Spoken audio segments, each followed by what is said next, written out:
Let's unbox the brand new Vortex HD67.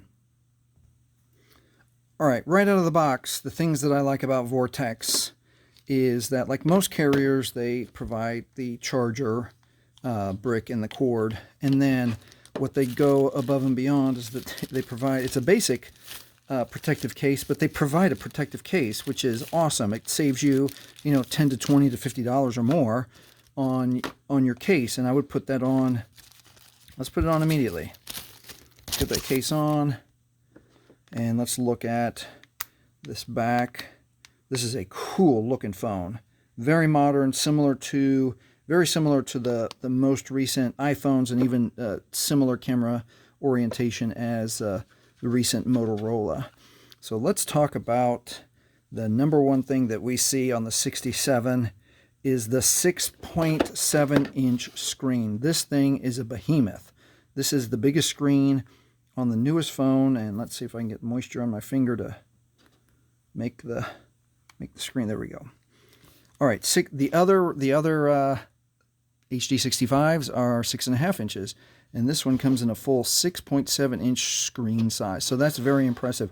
The one thing I want to remind you to not do, don't put this in your back pocket with tight jeans and sit down. In my recycling business, I see all the time phones that come in where people sat on them, and the phone comes in curved like this and it doesn't work right because they've broken the inside. So don't put a big phone in your back pocket and sit down, especially with tight jeans. All right, the next great thing that they've done with the 67 is they've added a little more RAM and doubled the ROM. So you now have 64 gigabytes of ROM for all your needs. The one thing that they haven't fixed is still, a 5 front-facing camera and an 8 megapixel rear-facing camera. That 8 megapixel rear-facing camera is barely adequate. So if you're someone, you will not like it. If you're someone who takes a lot of videos, or you upload a lot of videos, you take a lot of pictures, this you already know. 8 megapixel is barely adequate. The other thing that I'm surprised is that they didn't go like the HD65 Choice. They up to a 2 gigahertz processor.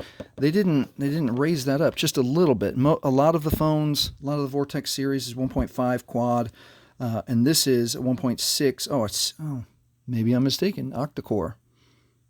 That could make it go faster. That you might. Let's tool around for a second and see. Let's go to YouTube. Well, let me sign in. Stand by. All right, let's log into YouTube. You know what? Maybe I'm just biased because I just read that it's octa-core, but it's possible that it's handling faster. You can't fault it for not immediately connecting to the internet. Let's see what that. Yeah, that seems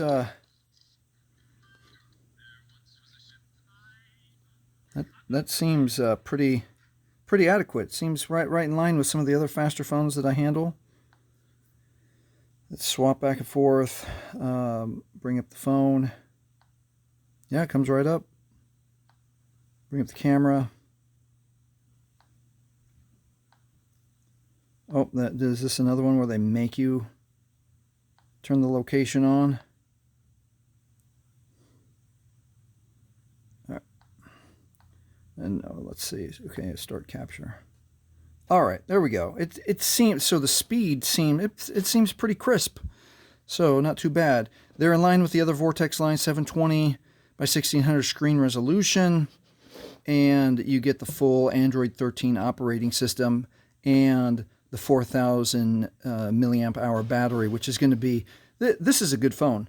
The other thing too that they changed with the 67. I've noticed for the first time, this is the first phone that they do not have a removable back. So the back's in place, and everyone who is used to being able to pop open the back to change SIM, change battery, add SD card. In my kit, I bought this one already open from somebody else. So let's see what they offer here.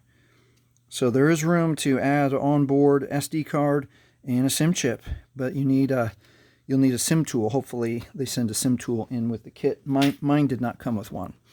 So that'll do it. Overall, a great upgrade to the Vortex line of phones, HD67 if you like the bigger screen, a little more memory, but still not great camera. You'll be happy with the HD67. Hey, if this has helped you, please like, please subscribe. Thanks for watching. And I will put a video on how to make your HD67 run faster. So watch this one next.